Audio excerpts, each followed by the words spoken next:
my viewers, welcome back to my channel. I've got signs on TPT. If you are new here, welcome. I'm Mrs. Petty Wilson, Science Tutor. We're going to start off our session today with a thought. I can do all things through Christ who strengthens me. All right, let's get into this. All right, so we're going to be talking about the respiratory system, the parts of the respiratory system, and we're going to talk about the role of the respiratory system. All right, here on the board is the diagram of the respiratory system. Can you label these parts A to E? Pause the video and label the parts of the respiratory system. All right, I trust that you had labeled the parts of the respiratory system. Now I'm going to review what the different parts are, and you can check to see if you were correct. So here you have the trachea, otherwise called the windpipe. You have part B is the alveolus.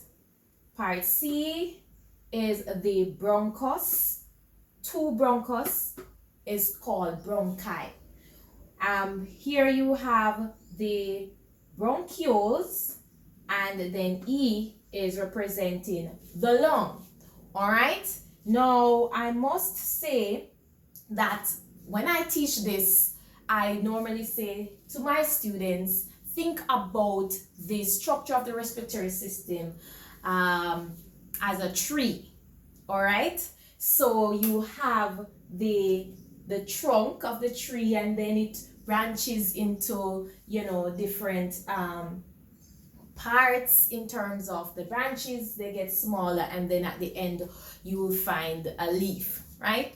Just to try to create a visual to remember the different parts. All right, so now when we breathe air in to our nostril, that's oxygen. We're talking about mammals, and we are an example of a mammal, right?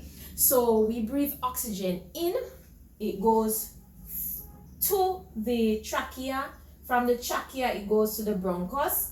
From the bronchus, it goes to the bronchiole, and then the bronchioles, and then it goes to the alveoli. So two or more alveolus is called alveoli, right? Now, at the alveoli, something special happens there, okay? Anyone know what happened at the alveolus? All right, if you are not there yet, I'll reveal. So at the alveolus, what actually happens is gaseous exchange. So each alveolus is actually lined with millions of capillaries, and that's an adaptation of the alveolus. All right, so each line lines with millions of capillaries that carry deoxygenated blood to the alveolus, and it exchanges the carbon dioxide for oxygen. So oxygen will leave the alveolus, goes into the capillaries, and then from the capillaries, carbon dioxide will leave and go into the alveolus, which we eventually will breathe out as a waste, right? So not only is an alveolus lined with millions of capillaries as one of the adaptation, but it's also very thin, right?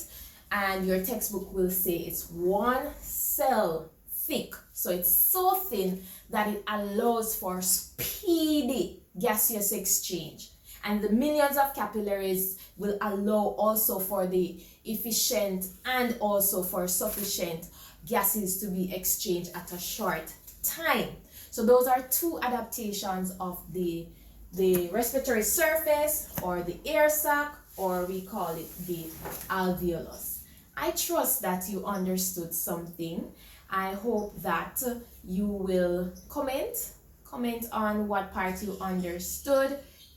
Give me a thumbs up, and if you have not yet subscribed to my channel, please do so that you can get other educational videos. All right, thank you so much, and take care.